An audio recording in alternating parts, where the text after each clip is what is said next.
This is Truth Frequency Radio. The wicked ones obviously under heavy Masonic influence. They sacrificed unto devils, not to God, to gods whom they knew not, to new gods that came newly up, whom your fathers feared not. Welcome, friends. I'm your host, Zen Garcia. This is Secrets Revealed here on Truth Frequency Radio. And as always, I greatly appreciate all of you taking the time to join us in fellowship and to share discourse with us. It's been a fascinating year already. There seems to be a lot of speculation and insight into just the things that are happening that are pointing to what seems to be that we are the fig tree, the final generation, of which Christ spoke about, and that we would be that generation which would see the fulfillment of all prophecy and the Spirit poured out upon all flesh, and also the establishment of the New World Order system, the beast kingdom, by the Antichrist and the sons of Belial, the children of perdition. And so this evening, I wanted to do kind of a follow up last week in speaking about the adrenochrome and also the elitist appetite for blood and for torture and the ritual abomination as far as cannibalism and also the drinking of blood, of which there seems to be on their part a very great interest. And to the rest of us, as far as normal humanity and those of us that simply believe in the idealistic dream of world and that only want peace, joy, happiness, and comfort for all people everywhere, that want to extend the same rights and freedoms that many of us do enjoy, even though there certainly has been a crackdown on civil liberties and an implementation of police state measures. Still we enjoy a type of freedom which is still rare upon the world. And when I say we, I'm speaking of America. And even though the Constitution certainly has been shredded with the Patriot Act being implemented, we are, no longer innocent till proven guilty, but guilty until proven innocent. But yet still,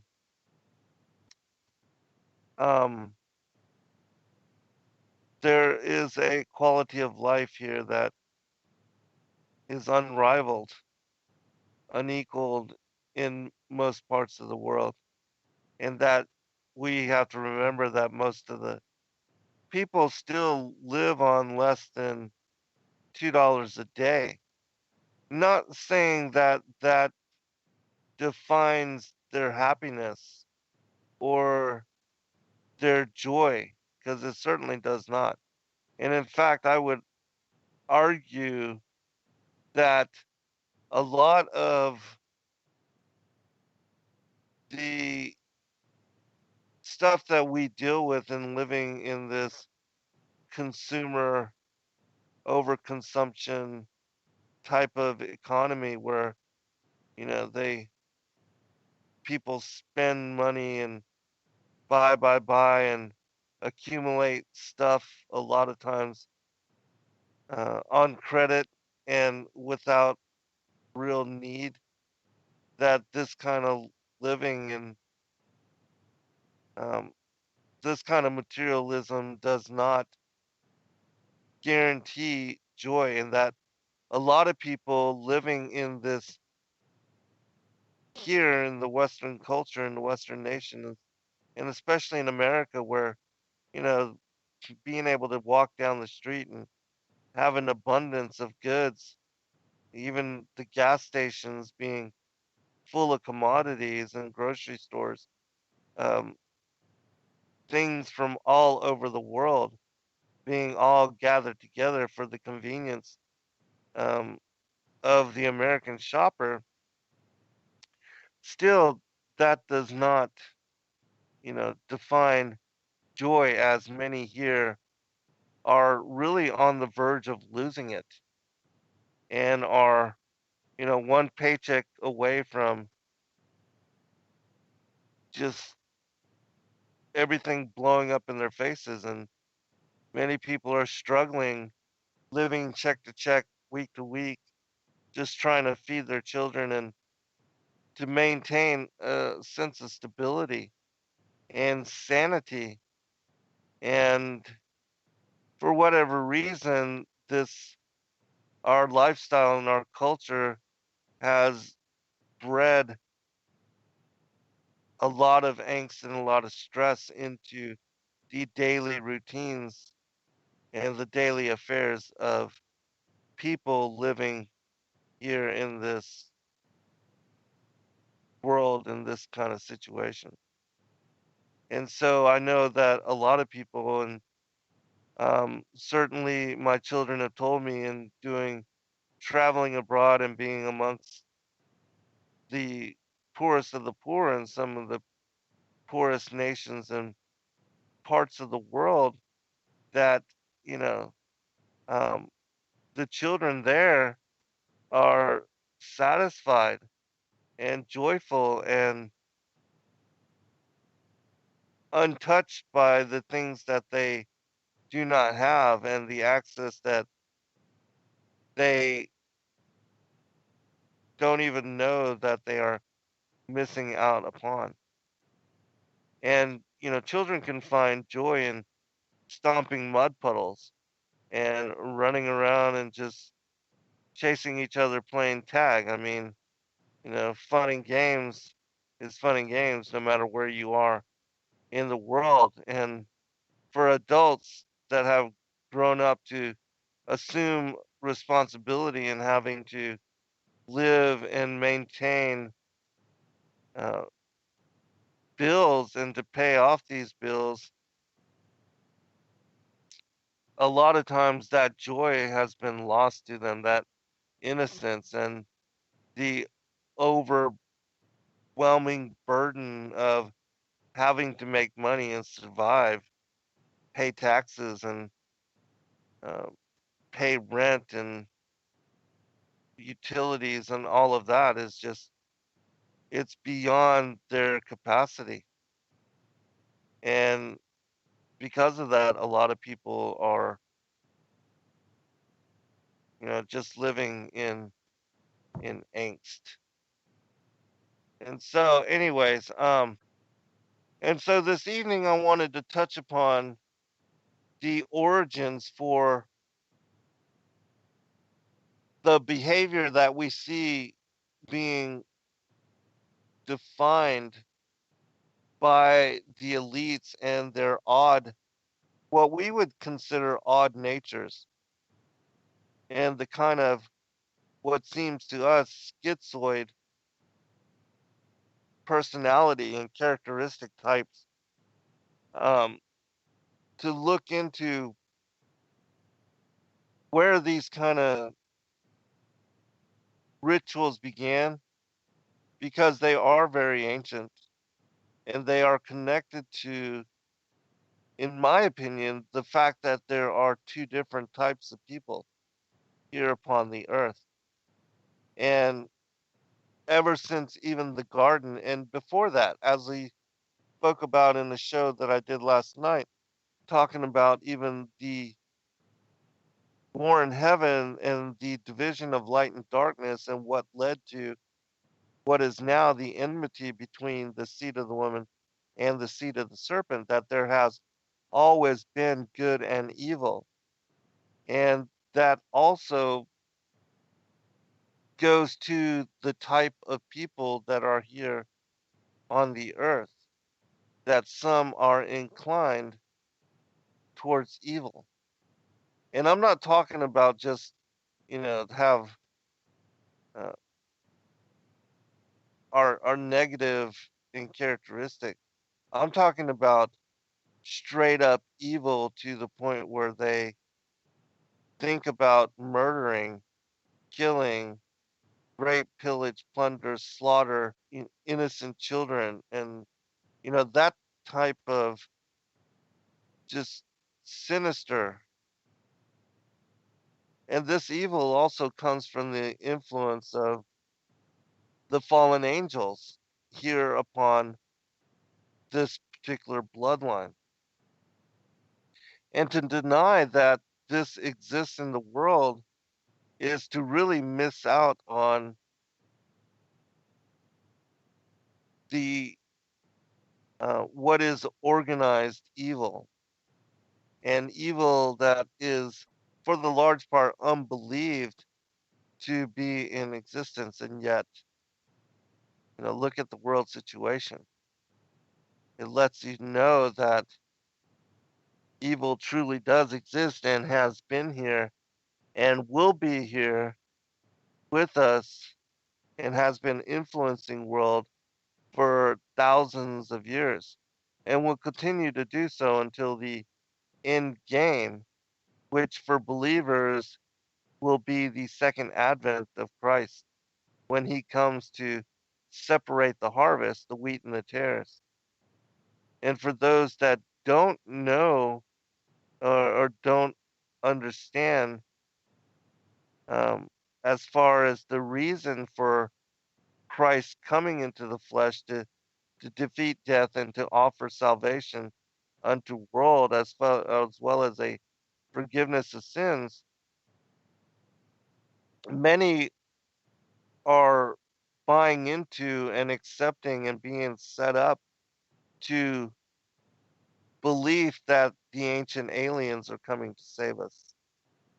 But really, that buys into and falls into the coming in the prophetic warning of the Antichrist system that is being established even now with regard to the New World Order. And so, for those that believe that the extraterrestrials are our saviors and our creators, well, you're really on the other side of the equation with regard to truth. These extraterrestrials that so many people believe are from other planets or other star systems, other solar systems, they are ancient deities that have been banished here to the earth since even before our exile and our presence here upon the earth. And they have been here. These ancient beings cannot escape the judgment that is coming. And so they are doing everything they can to lead astray as much of the children of humanity as possible because they do not want us to inherit their ordinances, which they abandoned so long ago. And there's a reason why we see in the antediluvian times, in the prior times, what the Egyptians called Zeptepe, the first times, that with the establishment of the worship of the feathered serpent, there has been hand in hand, there has always been connected to the worship of the feathered serpent the ritualistic sacrifice of victims, of children, cannibalism, and the offering of blood. And really, those things are connected to not only the establishment of these pagan religions and these cultures that have been led astray and established and brought up by the fallen ones, but that the giants that were born of the interdiction of the sons of God, the watchers with the daughters of Cain, that they were they were cannibals and they became the first meat eaters. And there was a time before the flood of Noah's day when humanity, as far as modern humanity, the children of Adam, they did not consume the flesh of animals or creatures, and they were vegetarian and only ate from the trees. And it wasn't until after the deluge of Noah's day and the establishment of what was new covenant that God made a promise to never destroy the earth again by water to Moses and to his children and to the world, essentially, that he would never again bring the floods upon the world in such manner to destroy it in annihilation as he had. And so God then gave Noah and his family the capacity to eat flesh so long as the blood was not within it. And he told them that if you eat flesh that has the blood within it, that your life would be required of you. And so there was a very serious prohibition placed upon them with regard to the consumption of flesh, that no blood could be within it. God said that the life force, the blood is, the life of the animal, and that the spirit is carried by breath of life that, maintains, carried all throughout the body. Because the spirit is the wind, the nefesh, the ruach hakodesh, the Holy Spirit is the breath of life that was blown into and married to the dust body that was created for Adam, that his physical nature, that the spirit was blown into it, married with it, and it became a binary. And so, um, we see that connected to cannibalism and also to the drinking of blood, you have both the giants who, because they had such massive appetites, and it speaks about this in the book of Enoch. It talks about how their Enochs were so abundant that they could eat just huge, massive amounts of food. And they began to devour all of the crops, all of the, things of the world. So much so that, the children of humanity, a lot of them that were serving them in certain capacity, they could not maintain feeding them. And so it says, according to the story, that they began to actually eat of humanity. They began to cannibalize human beings. and to consume human flesh. And when they did so, that's really in the book of Enoch, it says that the earth began to cry out and to yell to the Most High for vengeance. And that's when Yahuwah, hearing the cries of the earth, he sent forth the angels, Raphael, Uriel, Michael, Nathaniel. Um, he sent some of the highest archangels down here to the earth to bring, well, to investigate first and then to bring judgment upon them. And so that's what happened. And in doing so, the Most High realized that he was going to have to reset all things. And thus, the, the true reason for the flood into the world, a capacity to reset for Noah and his family and his children, to restore the harmony and to give them a chance to replicate and to live without fear of having to deal with or come across these cannibal giants. But yet there was a small portion that were spared. Og was spared of the children of Anak,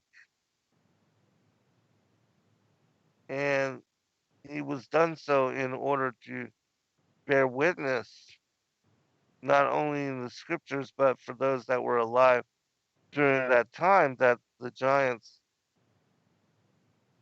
were known to have lived, survived, and existed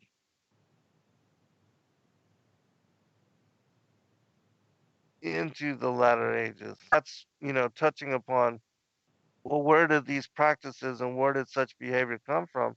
That's why we see in the scriptures, and especially with the passage that I read from earlier, you see Paul reiterating the same thing in Second Corinthians. He says, "But I say that the things which the Gentiles sacrifice, they sacrifice to devils and not to God. And I would not that ye should have fellowship with devils." And so we're shown that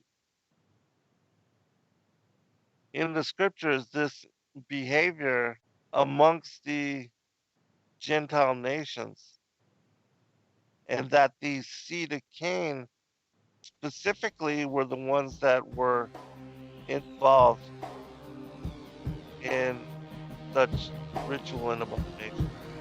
All right, we'll be right back for a second. All right, welcome back, everybody. And so I'm going to spend a little bit of time going into some passages which speak about even the presence of these, of not just serpents, but of dragons, and specifically of feathered serpents. Because what one has to realize about the children of the devil and what Christ calls a den of vipers, he says that the seed of the serpent, the children of Cain, the wicked one, the children of perdition, the sons of Belial, that they are connected to the Nakash, which the Nakash is defined as the shining one, a reptilian being, a dragon like entity, a feathered serpent that was in the garden in paradise as well, and that this dragon like entity had beguiled Eve, meaning beguiled, wholly seduced, and wholly seduced, meaning that in whatever way this entity was able to have carnal relations with Eve.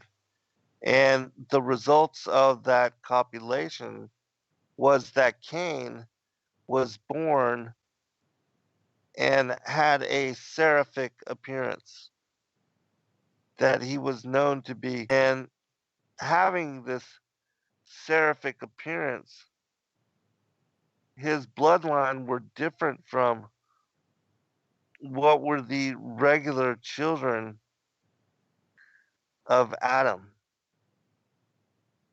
And so, where it speaks about Satan as being the ancient dragon, that old serpent who deceiveth the world, that there's something to that. There's a reason why there is serpent characteristics and definition and terms associated to what is the adversary of humanity. It's not all symbolic or figurative or fanciful, but that there's something very real associated to the ancient worship of what is the seraphim or seraphic angels. And so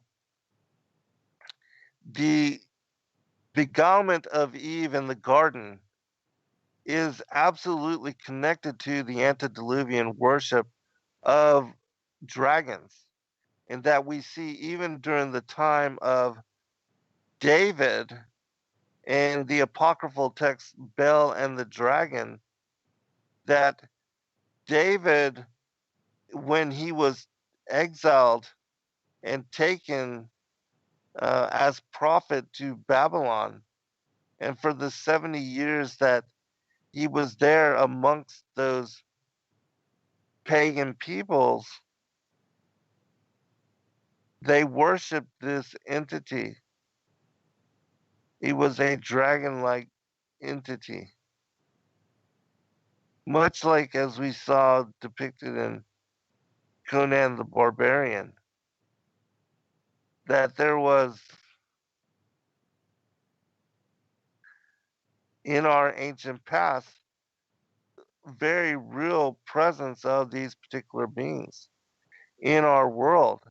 And that's why we see in the mythology, in the oral traditions, there are, and even now in the mythical lore and the fantasy, um, with stories like of these reptilian shapeshifters, that knowledge has been burned, ingrained into the souls of humanity. And there's a reason for all of this. And so I would invite all of you to reconsider as to the reasons why, and also to reflect upon those oral traditions and those stories with new perspective, because there's a deeper meaning associated to all of it. And yeah, I know this sounds totally insane, but as we've all come to know, truth is stranger than fiction.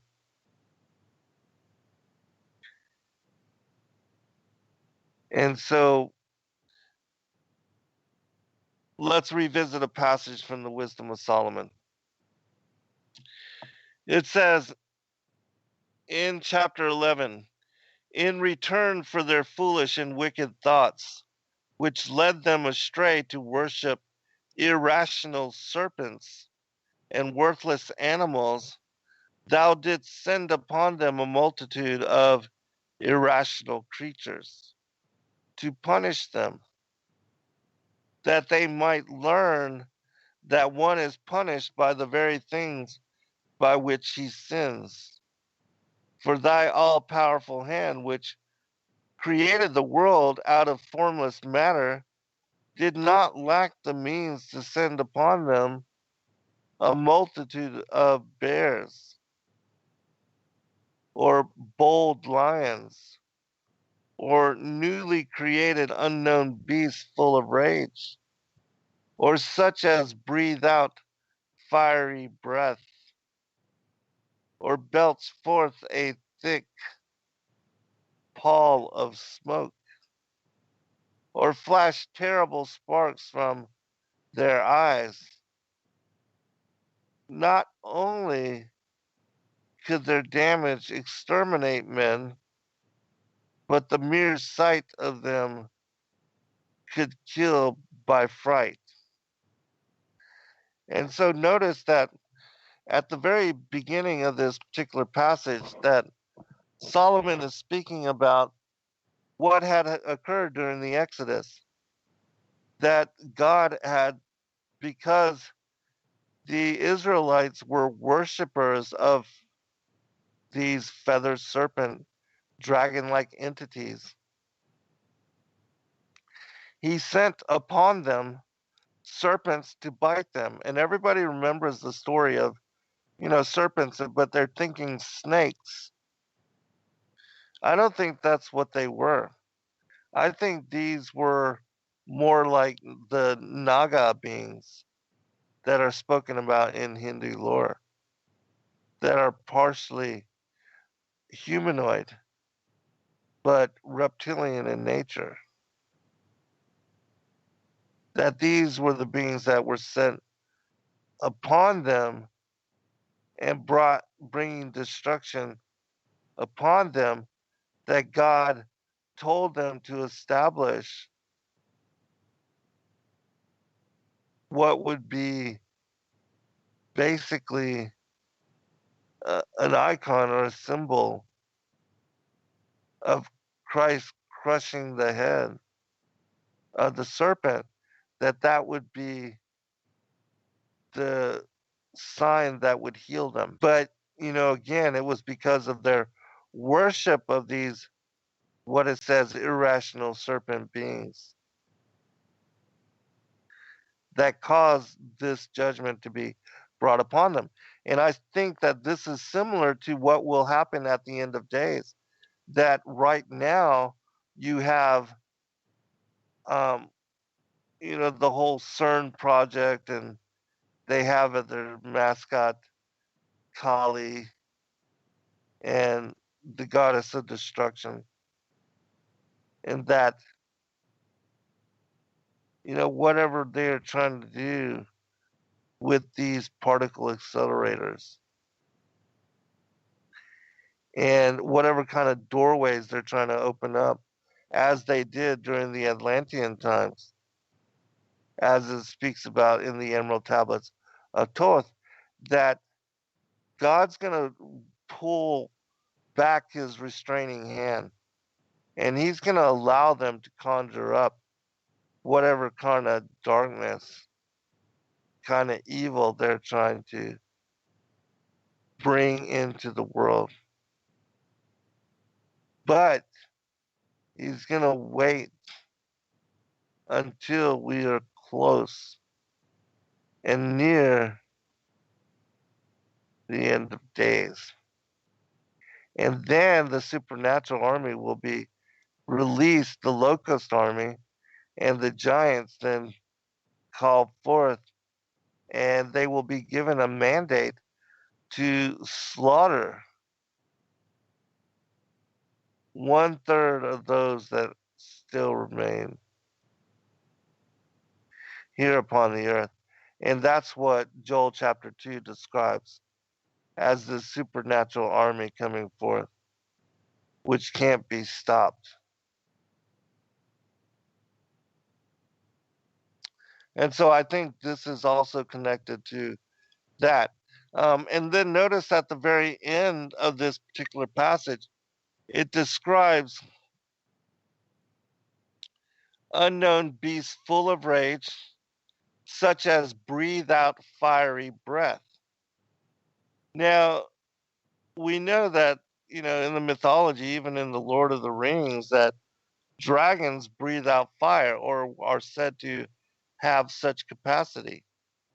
And also, these reptilian beings are said to have the power to kill by sight, by fright, by scaring humanity, or even turning them to stone, like Medusa and the Gorgons,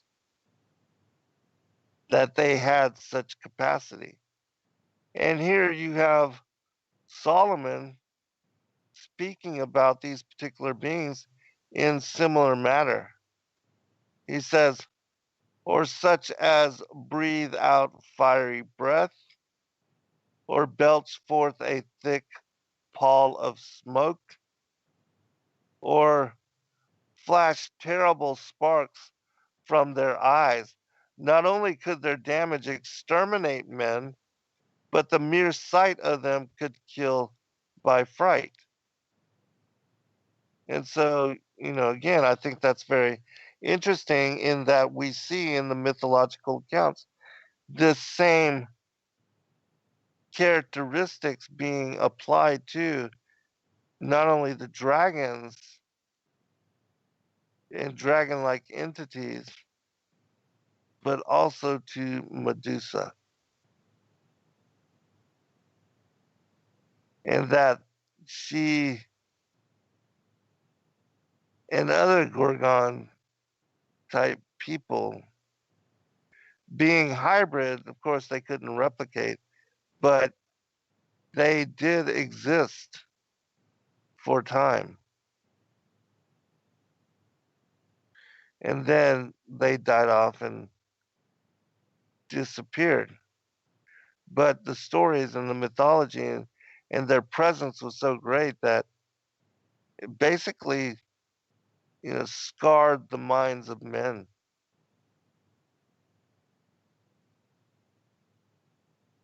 And so I want to look at now another passage from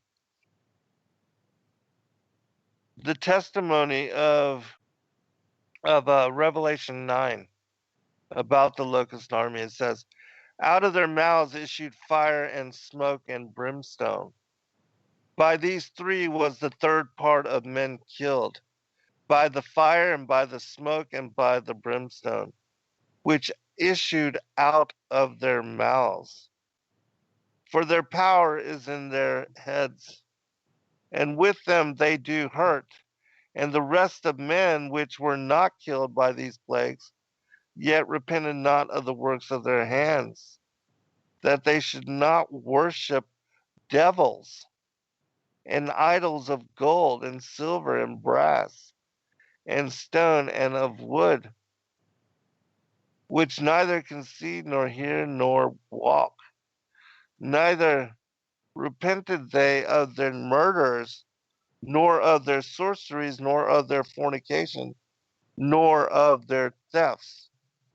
And so here we have this supernatural army, and connected to them are these people that worship them, worship devils, idols, and that these particular people, this people group, they were involved in murders, sorceries, fornication, and theft.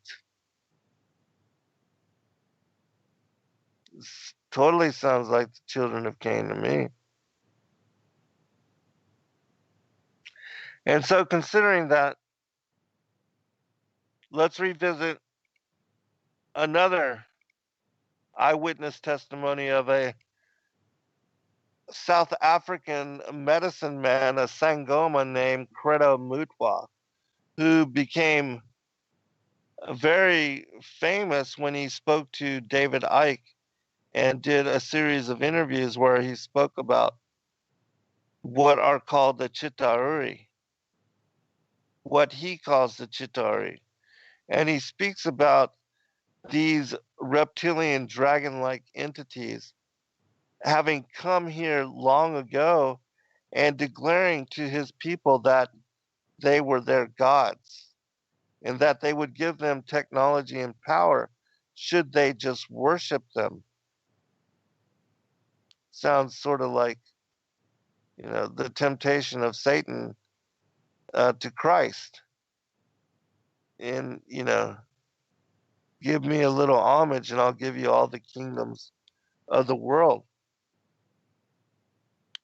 But consider what Credo says about the leader of the Chitauri, whom they call Jabulon, which is interesting because Jabulon is a Masonic term and it's what they call their god, one of the names of their god. And so let me read it to you and then we'll discuss it. It says,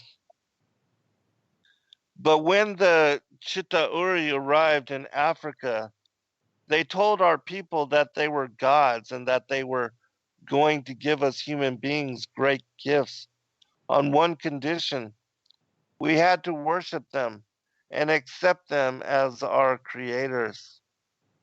Some told our people that they were our elder brothers and that this earth had produced them generations ago.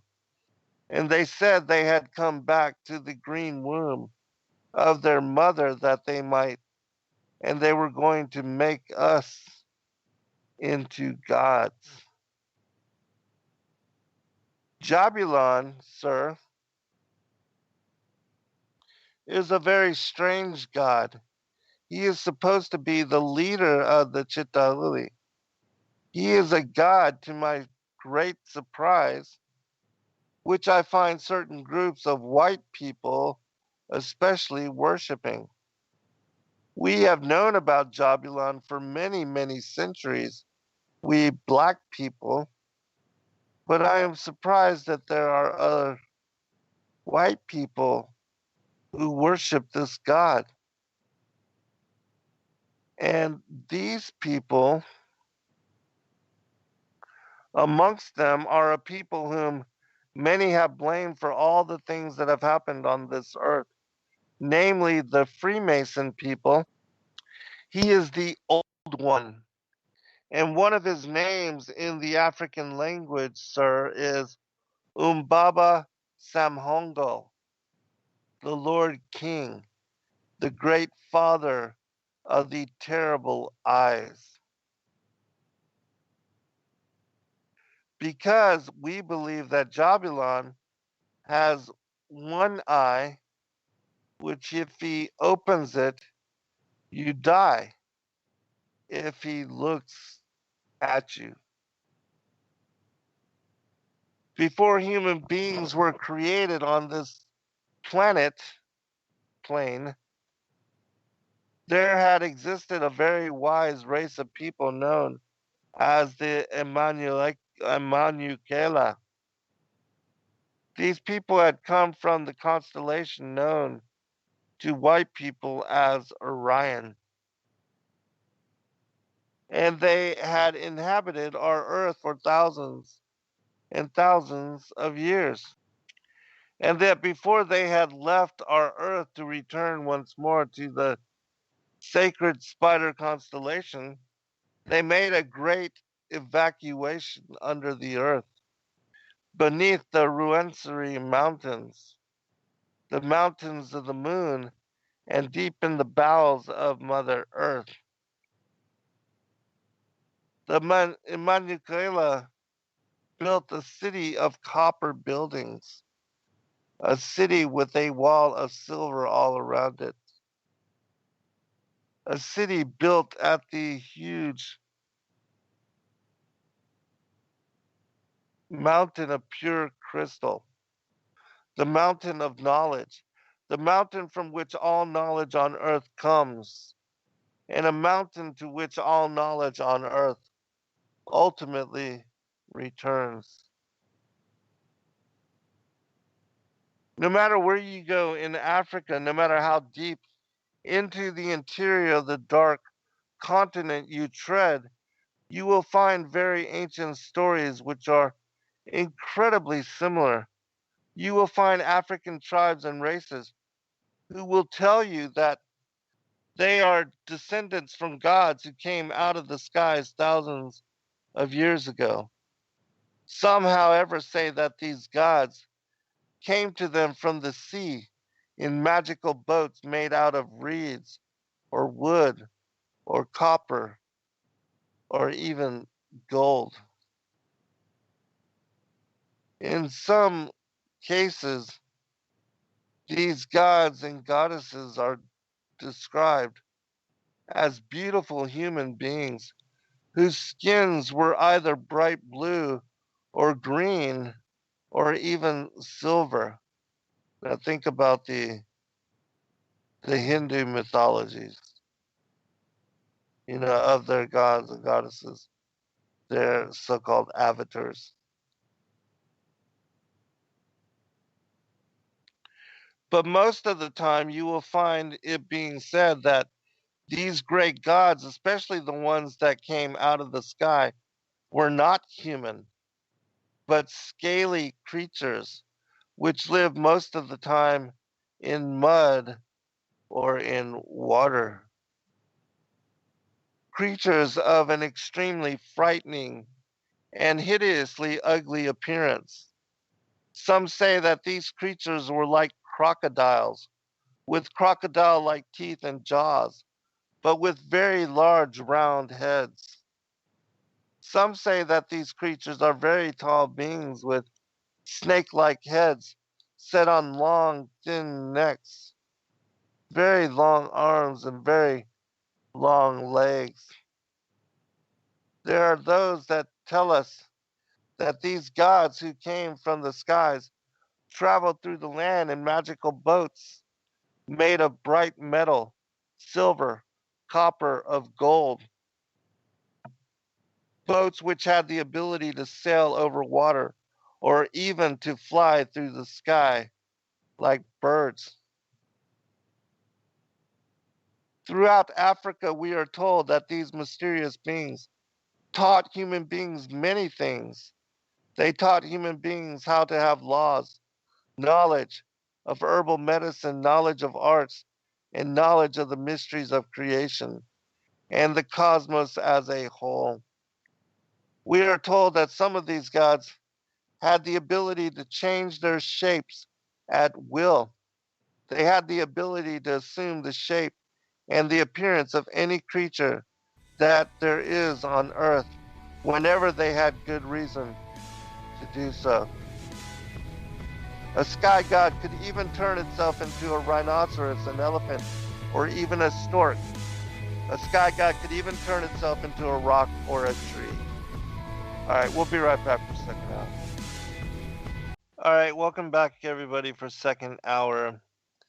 I'm your host, Zen Garcia. This is Secrets Revealed here on Truth Frequency Radio. And also, those of you that should you, and I get asked quite a bit how people can support our ministry. One of the ways that you can do so without it affecting you at all is just by shopping on Amazon.com. That you can shop you go to smilesamazon.com and you can select our nonprofit Endeavor Freedom Incorporated. And whatever you spend there, it will give us a certain percentage. And that's what we use to, fund to give away to the orphanages and to different charity groups that we support, that we have built into our business model, a 10% tithe to these different charitable groups, and you can go to Endeavor Freedom to see the ones that we are involved in. Justin and Joy just raised funds to dig a well for people in Africa, and also they are building a library for an orphanage in India. And I want to thank all of you that have donated, and also know that we will be sending out the tax write-offs very soon. That we're planning on doing that sometime within a couple weeks. And so just give us a little bit of time. Don't, I know with the government shutdown, you're not able to do your taxes anyways. And so, but that we will have these write-offs going out to those of you that have donated and supported us. And, and so besides the smile.amazon.com, if you join Truth Frequency Radio, and if you join and under my show, then they will also give us 50% of your sign up fee. So, that's two ways that you can do it. And then if you want to just donate to our nonprofit, and like I said, we can send you a write off at the end of the year, that you can do that through Endeavor Freedom, our website, endeavorfreedom.org as well. And so, anyways, I want to get back to this particular topic. I've got so much I wanted to cover. I know I'm not going to be able to read it all. It just, there's just so much. But so now I'm going to share with you. I was reading before we had ended the last show.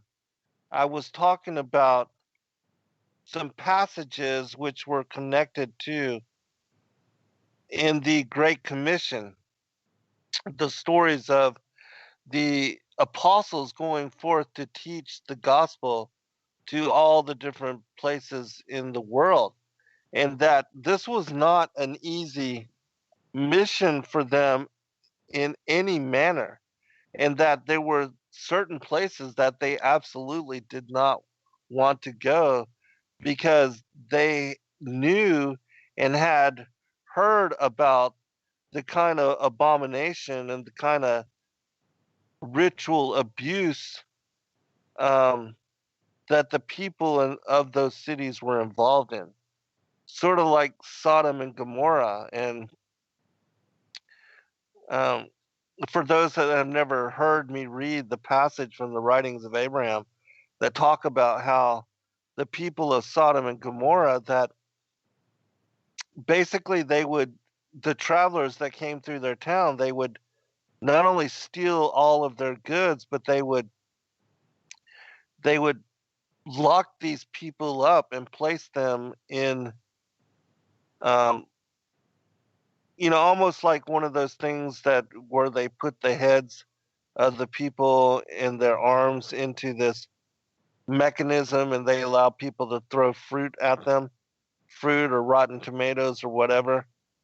Um, but they specifically did that in order that anybody in their town, anybody in their city, if they wanted to rape the person, whether male or female, because they were involved in homosexuality and bisexuality and bestiality and all kind of abomination according to the passage. And maybe I'll read that when we come back from the next break, since I'm making mention of it now. I don't want to look it up right now and take the time to do that, but that the apostles were also sent to this, as I had read in the last show, the city of the man-eaters, and where they had basically incorporated into their food system the slaughter of innocents and the desecration of human life in order to feed their populations, and that they had a taste for human flesh and blood.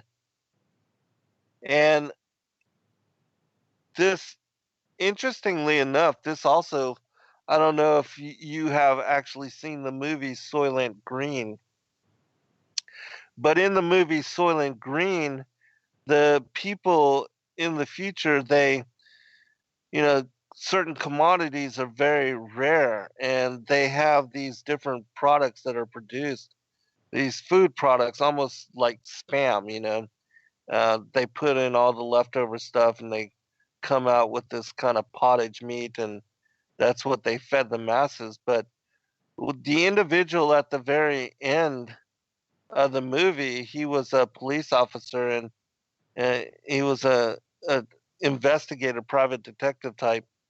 And one of his friends, maybe it was his dad, I don't remember exactly, but he had passed away, and they had built into the system a place for the old people to go and to end their lives, and that they would euthanize them. They would put on all these films and play this beautiful music, and then they'd set the tone for, and then they'd give them this concoction of drugs to where they would slowly pass away.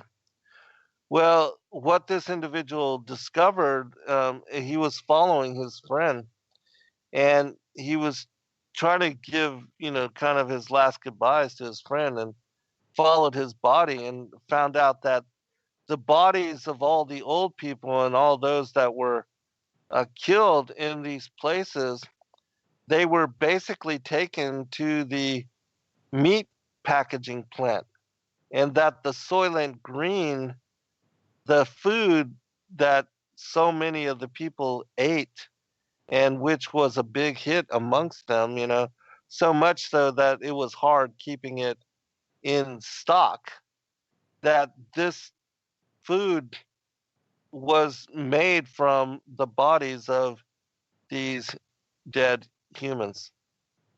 And so then he began to, he discovered this and he began to shout it out and declare it. And basically, they labeled him crazy and took him away and basically put him in an insane asylum or something of that nature.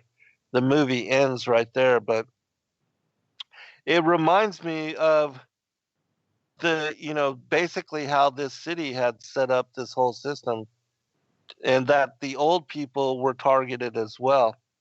Um, but mostly they tried to abduct people from other cities and other towns, and they had raiding parties going out to gather victims and slaves, and then they would fatten them up and and slaughter them to feed the people.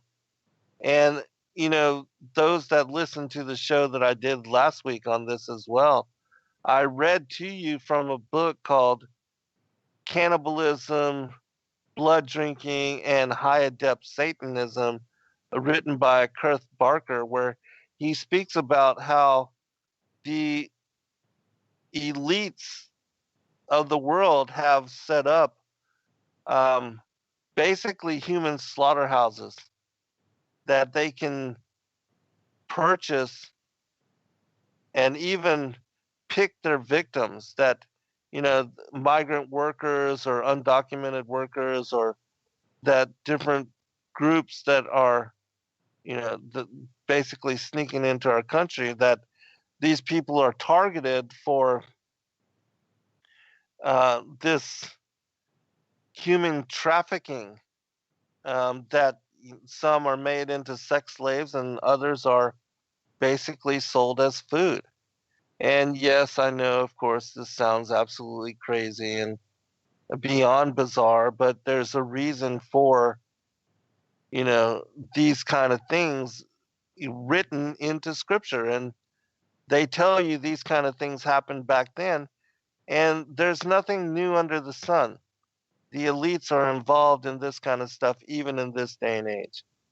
And even though it sounds bizarre and beyond, imagining to us, this kind of stuff goes on. Now, I'm going to make mention of one other thing.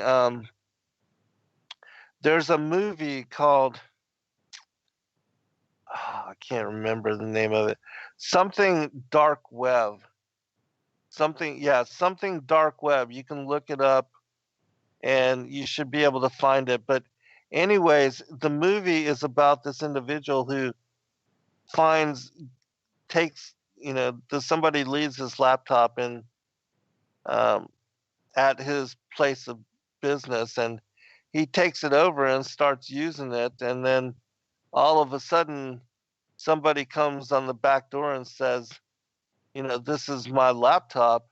And he starts to open this program and finds this whole cache of secret documents on this particular laptop, begins to open some of the files and discovers that it's a thing called the river.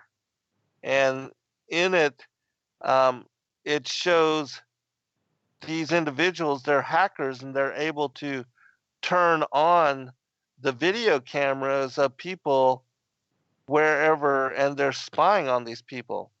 But that's not the worst of it. They not only are they watching, people from their own laptops and from their video cameras and watching them in their own homes and in their private comforts of, their bedrooms, living rooms, whatever.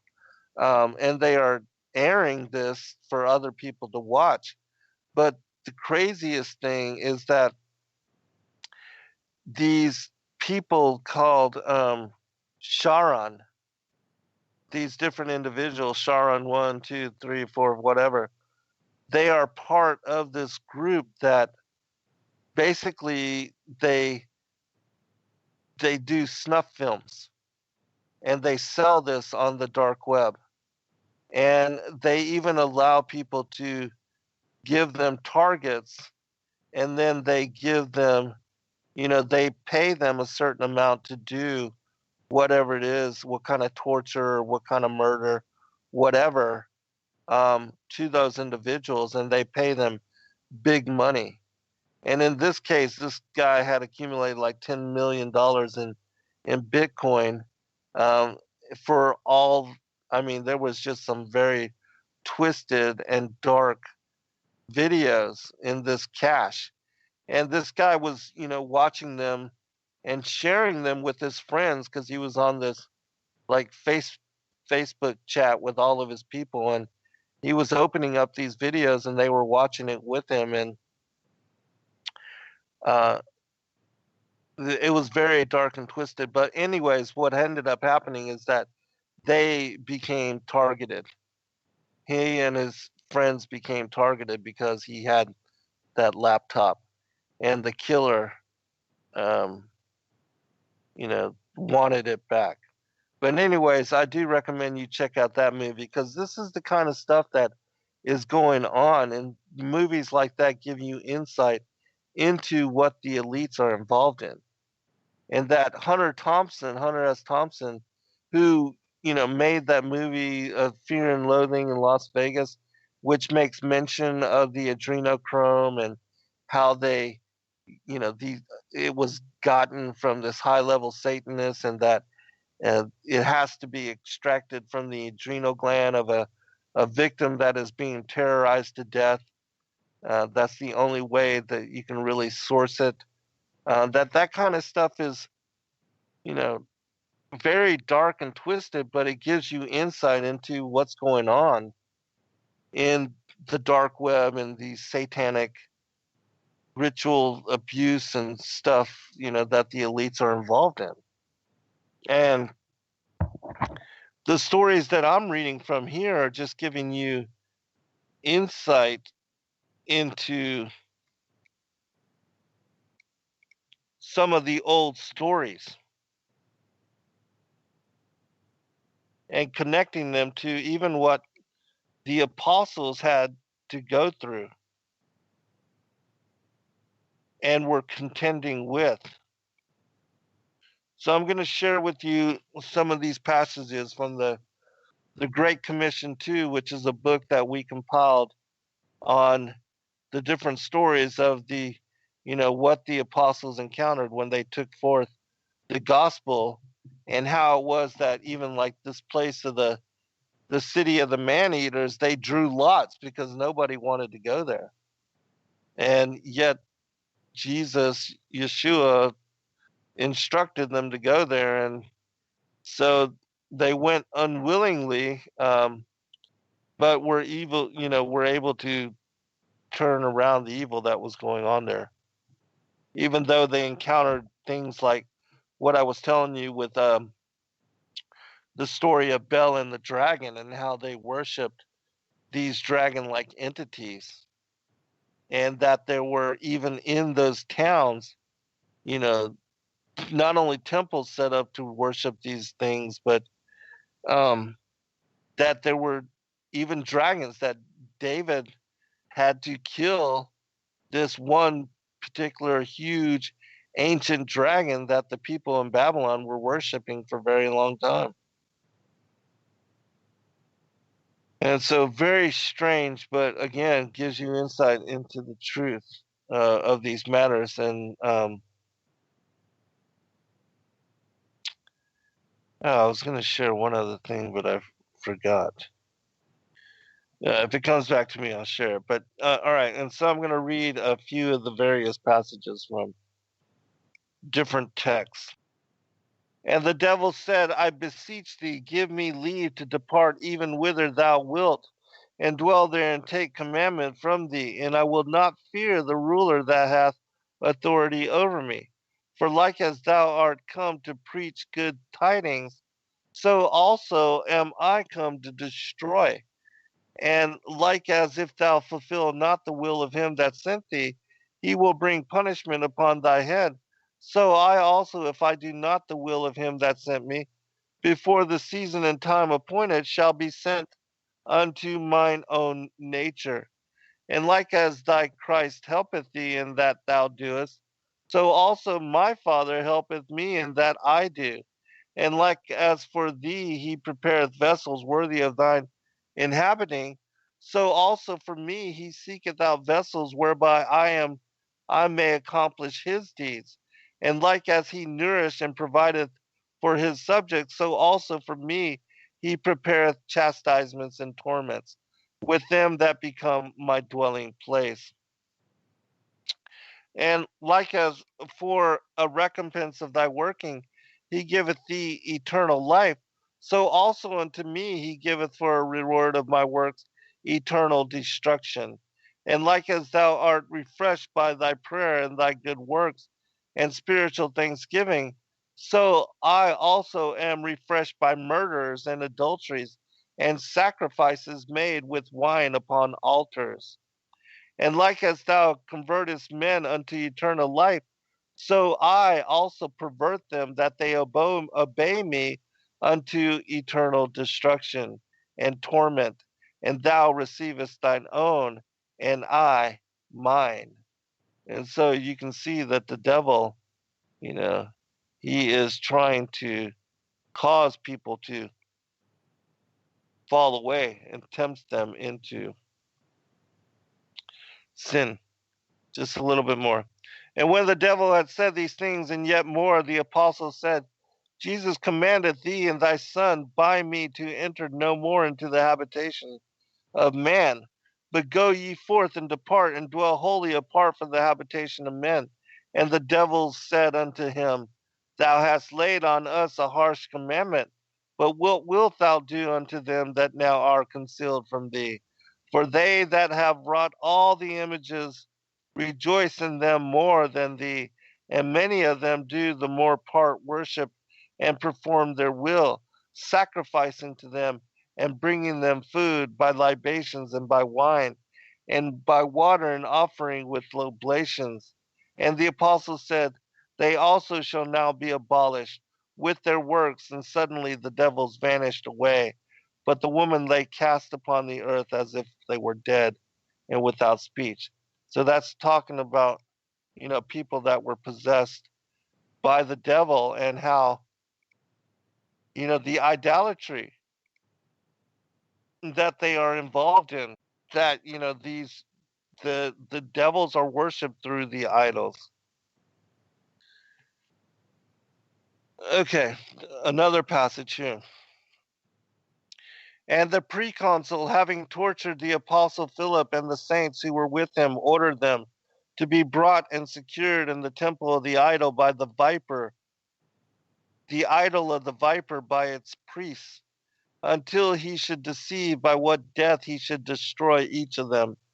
And many of the crowd believed in the grace of Christ and were added to the apostle Philip and those with him, having renounced the idol of the viper, and were confirmed in the faith, being magnified by the endurance of the saints.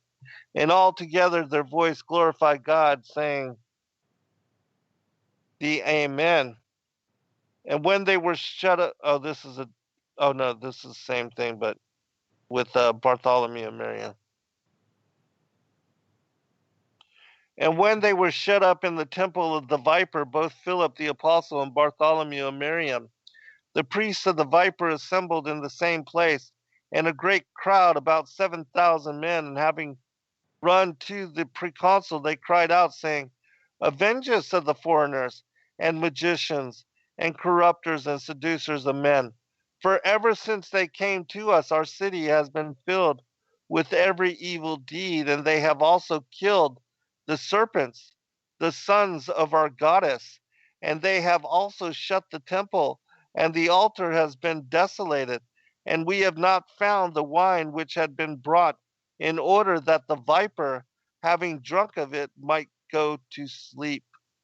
But if you wish to know that they are really magicians, look and see how they wish to bewitch us, saying, live in chastity and piety, after believing in God, and how also that they have come into the city, and how also the dragons have not struck them blind, or even killed them, and how also they have not drunk their blood, but even they who keep our city from every foreigner have been cast down by these men.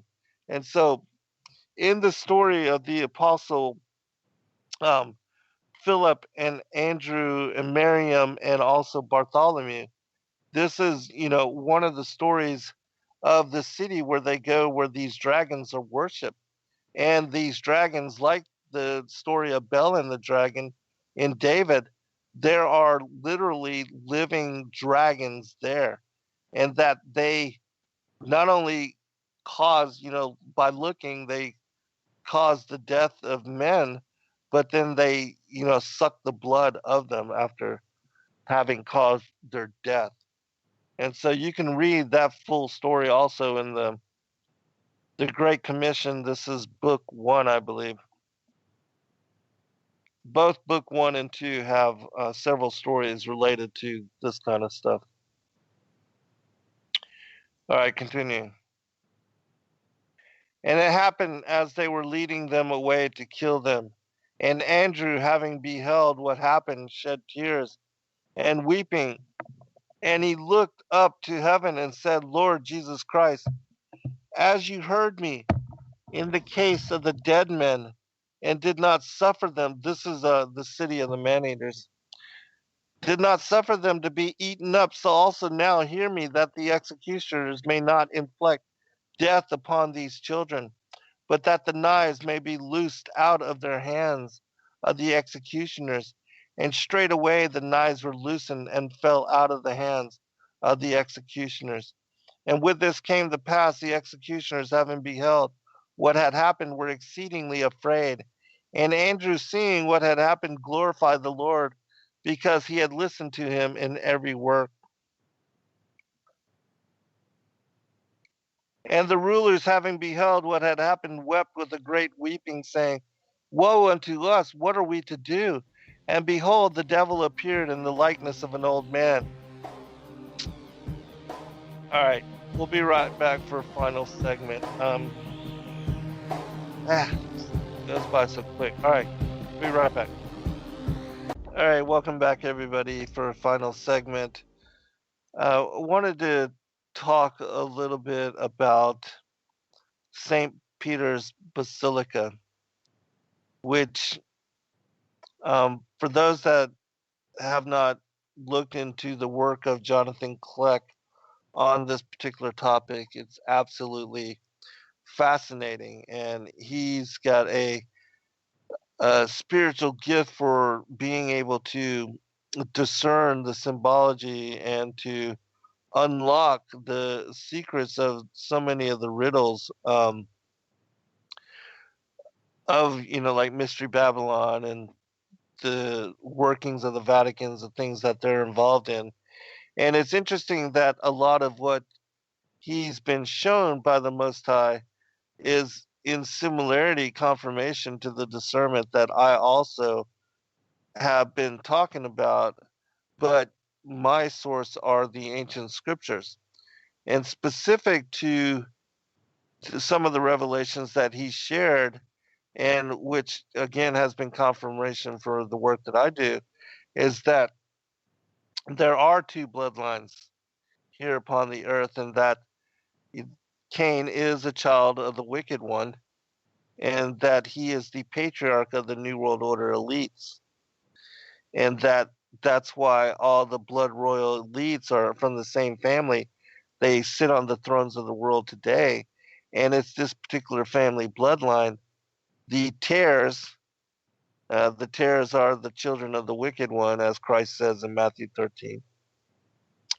But what is interesting is that when you look at the Vatican from above, like from a so-called satellite photo, high altitude photography, you see that the St. Peter's Basilica is in the shape of a snake, and that the snake is wearing a crown, and that even the word basilica itself has connection to the word basilisk, which is a feathered serpent, just like what we were talking about with the Anunnaki, the dragon-like entity, the seraphic angels, that all of these beings are closely related, and that even the phoenix and even the eagle that's on the American dollar bill is connected in symbology to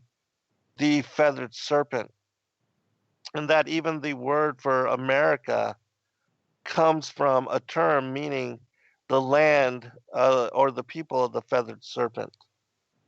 And so all these things, even though they've been forgotten, they are connected to what we're talking about as the ancient worship of the dragon, and the fact that the serpent had established worldwide these pagan cultures and civilizations, involving them in worship, in victim sacrifice and blood sacrifice, cutting out the still beating hearts of their victims, in cannibalism, in the drinking of blood, and that these kind of behaviors were propagated by the elites of the world and their pagan religions.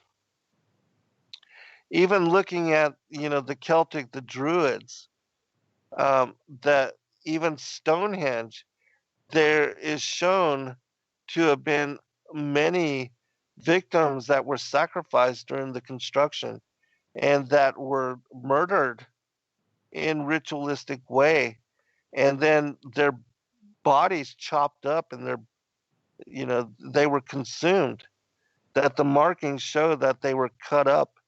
As for the pot, as I read from Micah chapter 3 verses 1 through 3 here in the Holy Scriptures in the last show, showing that this is the kind of thing that even the princes of Israel falling away had become involved in,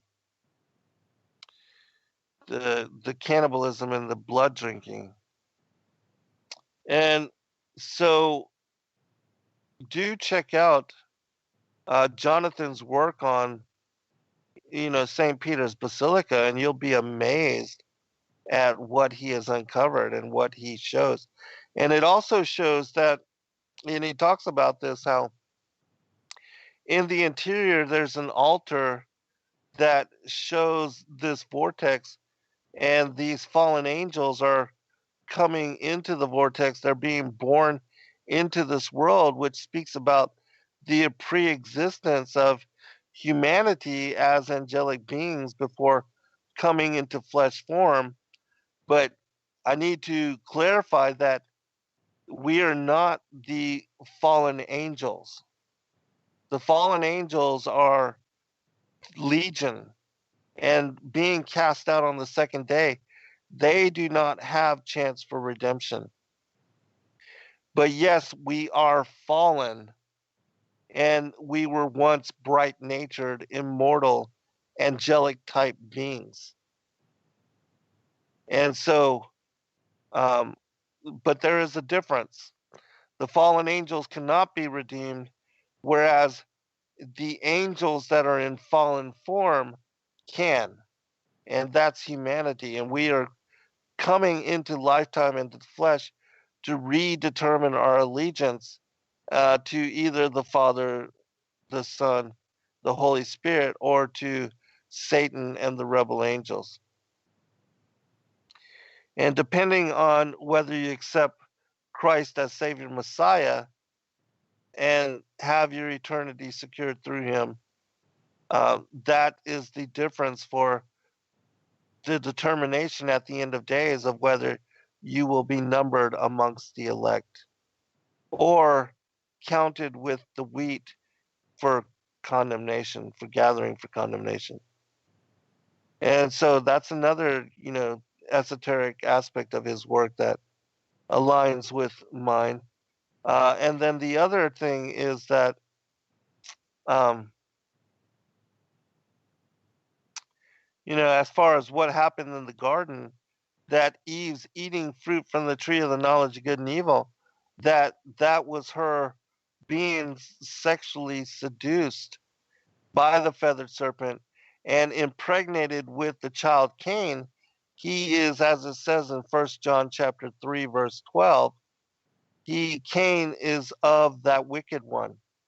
That word of there being ekionos, I believe is the word, and it means son, descendant, progeny of the wicked one. And so he literally was a child of the devil. So anyway, so I want to read this passage that I was telling you about from the writings of Abraham to give you a little bit more insight into what was going on in Sodom and Gomorrah and why it was that the Most High God rained down destruction upon those 5 cities in the valley of Shinar. It was Sodom, Gomorrah, Zoar, and 2 other cities. I can't remember their names. But anyway, so I'm going to read this passage to give you greater insight into what the people of Sodom were doing. And remember, that's where the giants lived, and that they were involved in homosexuality, because even in the Bible, we have the story of Lot. And Lot, was trying to take the angels in, even though there was a law against that none of the people of Sodom were allowed to take in travelers and to show them any kind of hospitality, to feed them or to give them water, anything of that nature. All right. It says this. Then the 3 holy men of God departed from our camp, and I walked with them to bring them on their way towards Sodom. And the one who had before spoken said unto me, Abraham, we are from the city of Enoch, and are ordained after the holy order of God. We have come not only to bless Sarah, that thou mightest have seed raised up unto thee of her, but also on a mission which bringeth us sorrow. Nevertheless, the word of the Lord came unto me, saying, Shall I hide from Abraham that thing which I will do? Nay, surely for his integrity he shall know what I am about to do. Wherefore, Abraham, hast thou looked upon the iniquities of Sodom and her sister cities? For they have provoked the Lord with their abominations. For 4 times in each year they gather together to sing and dance before their idol gods. And when they are dancing, every man layeth hold upon the wives and daughters of his neighbors, and lieth with them. And this they do without authority from God, which thing is an abomination in his sight. But behold, this is the least of their sins. For no man is safe who entereth their city. For when a stranger entereth there, they will take from him his goods by force, and they will abuse his body. For both men and women will they bind, and crowds of the Sodomites will gather about them, and lie with them by force, until everyone who desireth to lie with them hath done so. Now it is a wicked thing that a man or a woman should be forced to lie with another against their will.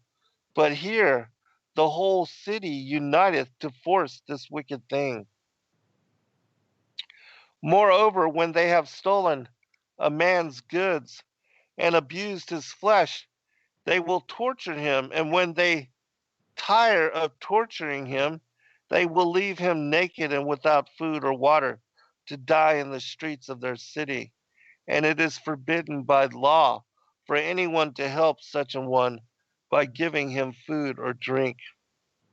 Moreover, the people of these cities have numerous idol gods before which they practice every kind of abomination without authority. Wherefore the Lord has sent us to gather the righteous out of the cities before they are destroyed. So saying, the three embraced me and kissed me and went on their way towards Sodom. You can see that there was some serious wickedness. I mean, the whole city, the whole town was engaged in basically gang rape of everybody that came through there. And then they allowed them to, you know, not only do you rape them and torture them to almost death, but then not even give them food or water or hospitality in any way.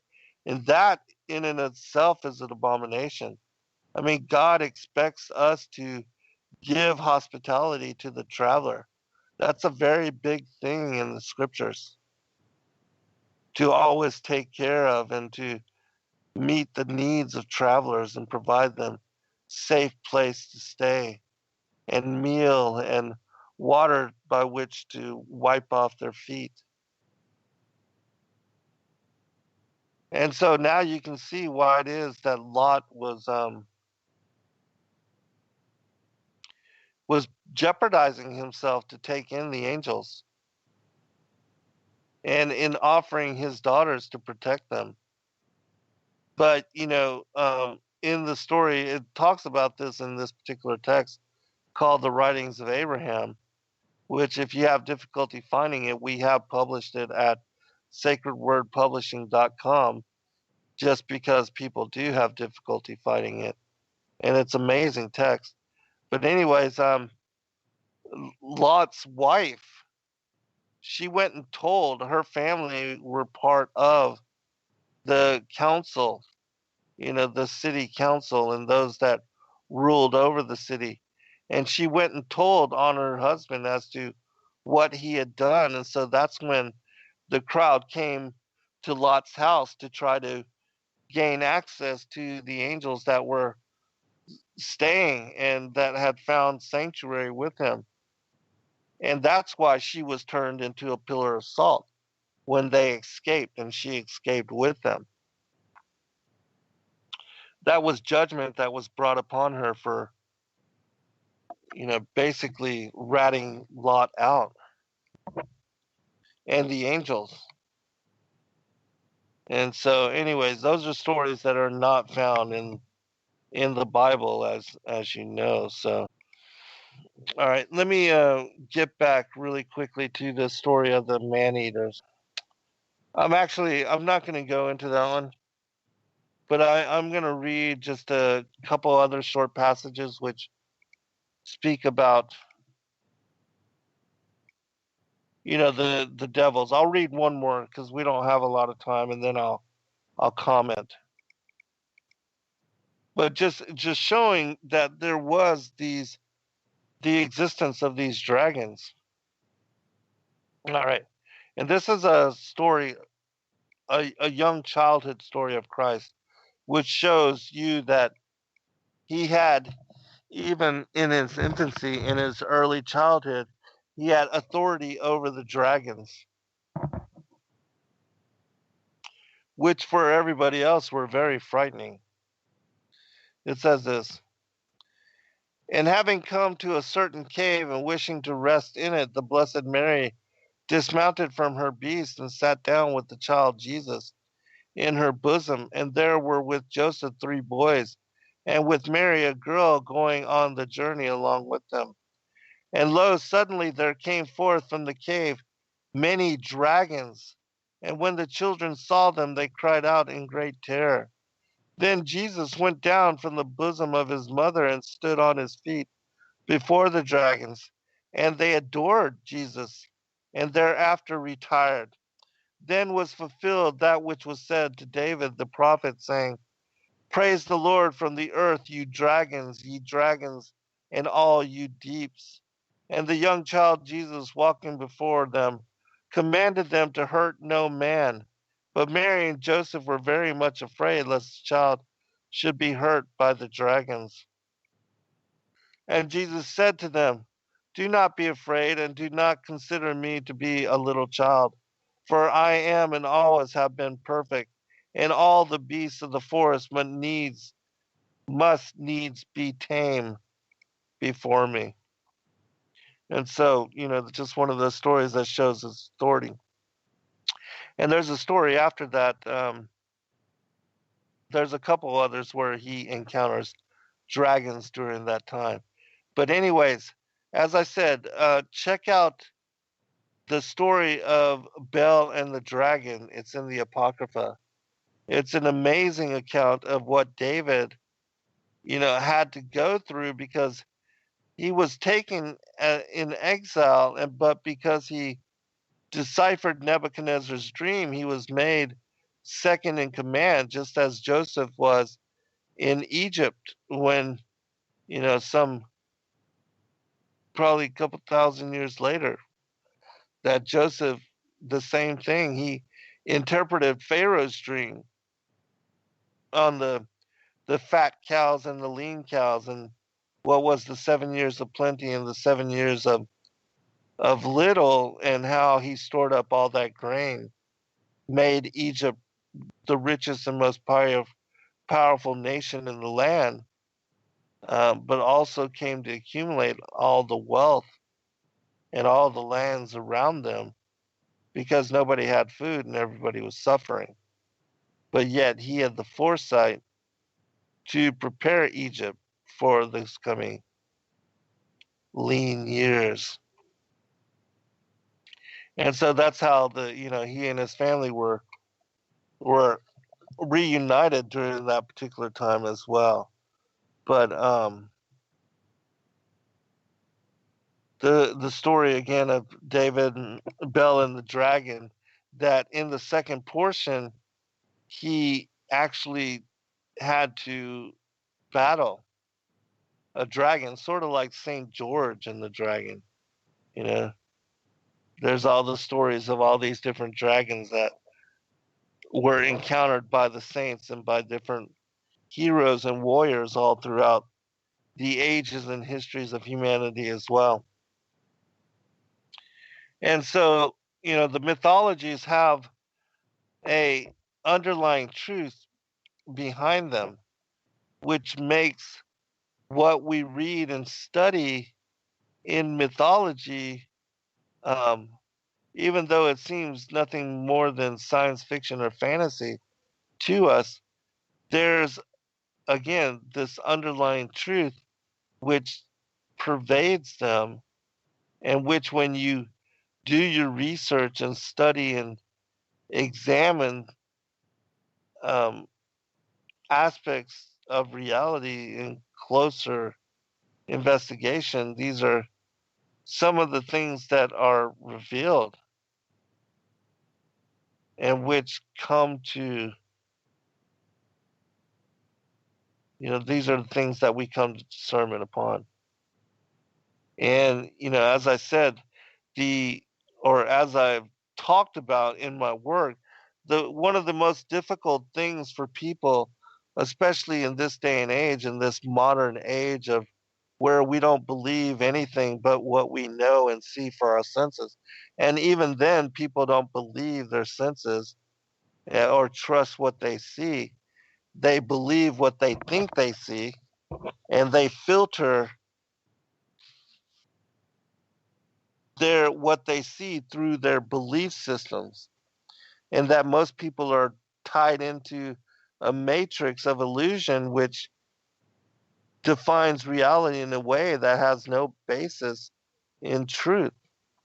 And yes, I am regarding the cosmology here, and the whole thing of the heliocentric worldview where most people live on a planet that's spinning 1,037 miles an hour towards the east, and the earth is moving at this tremendous rate of speed, yet we don't see it, we don't feel it.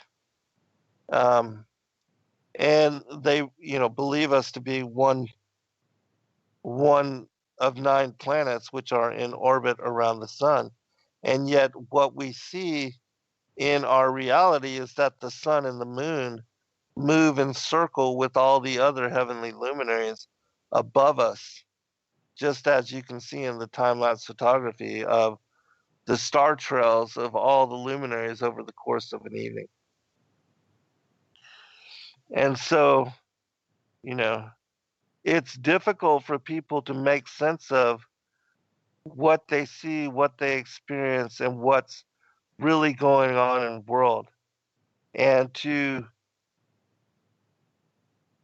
really come to understand what is true and what isn't, what is fabrication, what is disinformation, the whole thing of evolution, and now the ancient aliens, of which so many people are buying into and accepting as truth.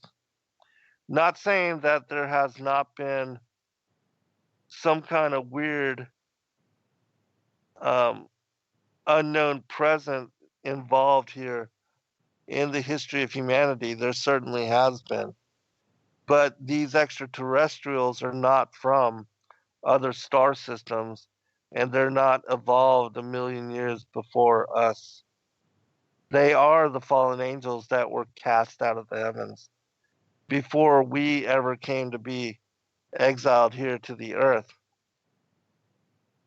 And yes, they were responsible for a lot of what we see with regard to the prior times and the megalithic structures, and even to the Tartarian culture and the scientific knowledge and the free energy device that they had established and built into this, what was a technologically advanced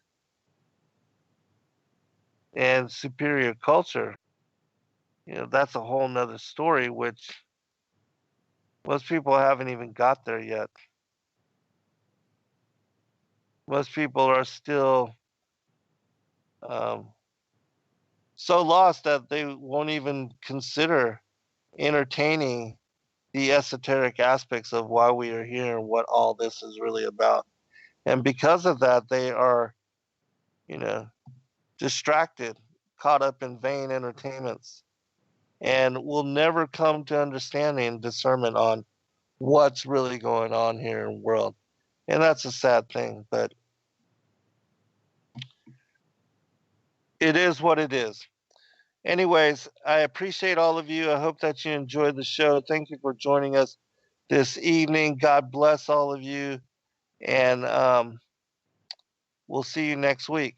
And I'm sure there will be something of great interest to talk about.